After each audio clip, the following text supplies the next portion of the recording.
I have many boyfriends. Najendo umuntu ukija kiromantic. Baba tutafanya tena vizuri sasa. Unaona baby, mimi nataka. Nataka unaona nimesimama.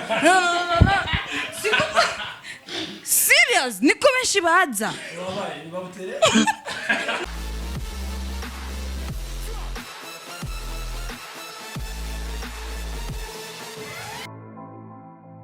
Reka ndabaramutse bakundi ba ATV nongera kandi abayikaje mu kiganiro cacu cuno munsi nkaba nizeye ko merewe neza bivanye naho muherereye nkuko bisanzwe kandi nkuko mubibona nkaba ndi kumwe n'abashitsi baberewe gute nabo bari busy n'amatelefone ya hamanga kuri kote tukaba turi kumwe na Karim Baris ni hands Paris ya aka Foudre Fama Boy dad aka les padres capables sont pas syndicat de number one of the country. Eba nangukumbaya mwisho ya aha rero ku ruhande nkaba ndi kumwe na Laura China aka uko nyene ya hama Foudre Fama Boy mbere ko dutangura twibwire neza na neza uko witwa vraiment idamazina wahaye n'abavyeyi ya ivyo ukora aho uba ya papa ni jina zangu halisi ni Abdul Karim Paris. Mimi nashika mengi babara kwanza natumikaga vitu vya fashion. Yep. Wavukiye Ikigali ukurira i Burundi ne kutavuga Kirundi ni fasi sana wanasema Kiswahili sana ndo maana hapo. Alors natwe nawe twibwire neza na neza ahuba amazina yawe wahawe n'abavyeyi. Amazina nahawe n'abavyeyi ni Shimye Crystal but uko bihe vyagiye birahinduka ukukuno abana biki gihe cyatwita amazina cyane ita Laura Shine bona umenga no kwita Shine Mana dada napenda vitu ambavyo vinawaka kama Foudre Fama Boy. Usiwasia vile tu ya kuwaka. Yao ni kama unawaka bro, unawaka kabisa. Acha kusema. Bana ubwo yabivyugo. Kweli. Sasa. Sijuri ngaha nuko for example usohokanye n'umutipe. Sivyo? Bon dufite sije zibiri icambere nuko usohokanye n'umutipe umudada akarusha umutipe wiwe amahira. Eske nivyo harabaho akagaye?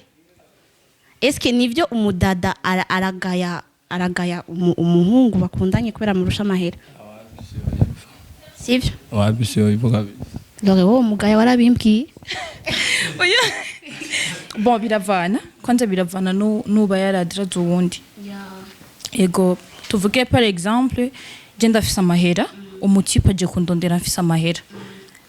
Ego je umukobwa ndafisa urukundo ndashaka kuba ndamukunda urukundo mugenda mukunda urukundo ndashaka kumufasha nkamajya amahera umutipe rero niwe haca hagera igihe akikomplika ukuntu yani ye ndo anagiswa mimi yani namdharau mukuko tusanga sinda mugaye ego ndashaka kumufasha kandi urukundo rukaguma wumva abakobwa turi different ego Okay. Asimkatali unakosa unaweza tokana mwanamke sivyo unakutana ankuzidi uwezo wa pesa jupa kwaga wewe wanamke hawezi kupenda mume wake yani ni wawamzarau ndio natuma namsaidia hivyo ikimpa kwaga wengine sasa yani anaweza kupatia hivyo anaenda na kutangaza si anakulea ndo problem sasa iko hapo sasa Noni sio wote kasi wote anaweza pa 40% lakini 60 yengine kwambie kitu Karimu mimi kama nakusaidia na wewe haujisaidii nitakutangaza acha basi atakutangaza usunasikia ndoa basi banamuke kwa nasema ndoa bengona nasema nimesema kwa mfano nina pesa yani nina pesa nyingi okay alafu wewe hauna pesa okay sasa wewe kweli kama hautumiki kwa nini utanitegemea mimi mama yako mimi baba yako unako kosa unaweza kuwa unatumika lakini unaweza nipatia job junior ni kuweza kuwa natoa zingine au sio job upo wewe ukisema uko na franga bongo kwe ni franga zako zikiweza kukutunza wewe naweza nitunza na mimi unaweza nisaidia na mimi kuna pata Karimu unajua nikwambie kitu katika mapenzi kweli tunaweza tukasaidizana. Naweza nikakusaidia kwa mpenzi wangu, lakini usinitegemee. Twahuye amenyo yuzuye mu kanwa bro. Ndashaka kugufasha muga Imana ifashe wifashije n'umuntu afashe wifashije. Ndakusaidia wakati ukijisaidia mwenyewe. D'abord.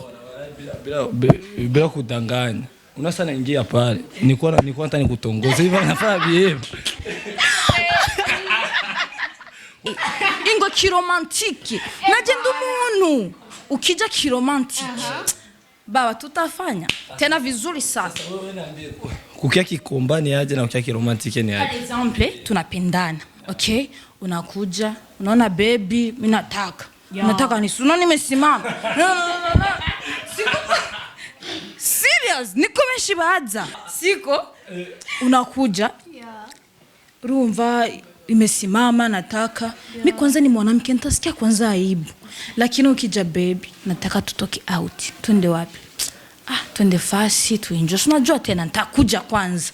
Okay? Nikija bivanye na nukungine tuko turavugana. Na rurya rukundo ruri hagati yacu. Hatutakosa kuingia kwa yo mambo. Urumva rero ushaka ubanza kugusora out mugenda hano. Kugusohora just out. Asha no kukubwira be, uno musi nshaka twirigwa ni muhira. Urafise umwanya ego ndaje. Hajya nyina je muhira mukavugana bisanzwe. Umva bivanye n'urukundo mufitane nuza kumenya nuko ngene vyagenda but usikuji kibabe Babiloni yani unaona aba ni wewe wakiana manjara wakiana manjara aba ni wewe wakiana manjara hapo sasa kuchora mwanaume ndio wako watatu ya njara no dindira sherinda kubadi sibyo urumva wewe bon byamaze gushikira gutrompa umumeke mukundana Ego kwanza misi kwamba najitapa. Niko mwanamke ambaye na mapenzi ya dhati. Nikikupenda ujue nimekupenda kweli. Kukuchiti inaweza kuwa ni vigumu. Lakini ukiona na kuchiti basi ujue yani nushimisha nkuko mbandabisha. Par exemple, uvuze unabona kwa matabia hivyo unabona to buterere au mfata kubwira unabona banamke mingi babuterere ni batu kama mabuyenzi bana na undogo murito buyenzi toka ningali mtoto upo mfata kubwira mtoto wa buyenzi anaanza kukomari kuna 5 jeune fille sinakwambia utasema mingi none kumenga that ya urumva nawe vyamaze gushiguka trompe umukobwa mukundana apia biashara hata siku moja jo hata mama bila kunipanga jina atakanipangia fidele papa kaona se aizi mustahili bwana mwite tu Abdul Karim urumva rero we nushaka kumubabarira ni kale nushaka kumubabarira umusanze ariko aragutrompa umukobwa uso kushasikia seki akishakisha jipermettre kufaa hivyo seki komba mwisho angosha kusiprimer urafite umukopi ndamufise yitwa gute oya yitwa gute yitwa uko nyene no uri fidèle nivyo je kumbwira amatwi okay Paris uri fidèle oya none kugomba kuminduriza guru yitwa gute umukopine wawe mbwira mu matwi unaksi papa niambia yeah nikikuwa na nini kwa sema bavuga ni copine ya kwa sema kuma media benza munibeba ya niba mutwa sasa none sumwe numwe aranse kuvuga izina ryawe araguhenda uravye iki kiganiro araguhenda vuga izina bro aramufenda uravuga n'ibindi tubwire basi izina ryawe wavuze ngo n'umutrompa wavuze ngo numwe tubwire izina ryawe yitwa infidèle nawe urafise umumeke I have many boyfriends. many boyfriends. Bébé, je sais pas si tu ça veut dire quoi? Fils mon boyfriend. Yitwa gute? Wagira ni mubwishi no? Oya, nibaza ko oya. Yitwa gute shit? So Mujang then I have many boyfriends and I have a boyfriend bench, but I have one boyfriend. Ndamukunda. Yitwa gute shit? Mr. G aho uri hose baragukunda apana nko mu mefu uyu. Oya kumva iyi interview. Kubera ari Mr. G ni Jezi Imana. umukunzi wa Yesu umukunzi wa Yesu reka kumbwira aho nyiri yamaze kubyumva oya Jesus ahuri ariko arabyumva reka kumbwira none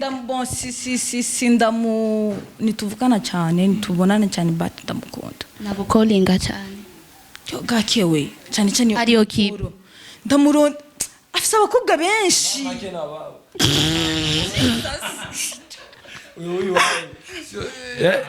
huyo wawe sio wetu sasa, huyo ni wako wewe peke. None nivyo na ufise nyene we n'Imana usengera muri eglise ya Catholique ya usenga gakewe. Sister Du rindira utubwiye ati ufite umwe rindira Karimo ufite umwe utubwira ni Jesus hamu butubwiye ngo niwinjira mu rusengero kenshi Alisema anaingia ni mkatolika anaingia mara kidogo sana. Lakini kumuelewa unakuwa kwa Buterere kuna makanisa za Wakatolika mingi. Mko na kanisa ngapi za Wakatolika? Abana kusema nziza unataka tuona zile za Kamenge zile nyingi zinatiambutiaje. Kuna hizi ukiingia hivi. Unachongo pige so una hizi za zinabidi wapande nini? Wakamate mabisa mabajaji.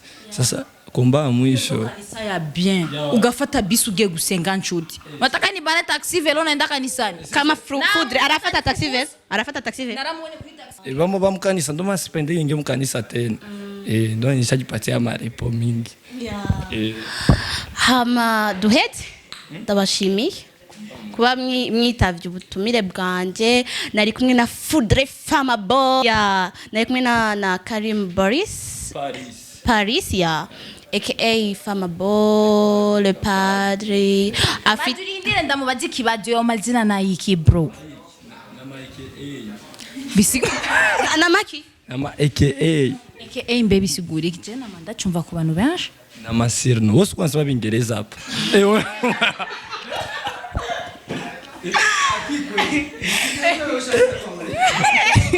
ushasema Bingereza laki mimi sasema hata kimoya kama gisi mimi nasikiaga tu nasema hivi eti mimi ni Zuchu aka kama ni nyumba ndogo rero mwe mumva kuka aka mukakavuga mutazi signification ya ego bisiguri ki aka excuse una weye uko sababu mudanganya kana fana Zuchu jumu basani wote wa Tanzania unaona tu Zuchu nimesema jinyo hii nyimbo yake ya nyumba ndogo ndio inatiambutiaje ndio maana nimemsema ni biki maana inatiambutiaje wapi Buterere Aza Buterere wewe kwa Mungu wewe mwanamke wa Buterere na siku utakuja kuoa kule baba nitakuzalilisha I promise you unakisimia kuaga hivi nishakata na bieba nishabieba musome Foudre jana ndakwemera wewe musumiro nyine mfatakugire kama sio muulize vya mwisho vya mwisho vya wapi na bihari twari duhejeje nimwe mwace muzana ivya Mike ni watubwiye gisigura Ike gisigurika iyo micro ni yani njongeza yambwiye ngo ndagusaba nimero ndabashimiye rero bakunzi banje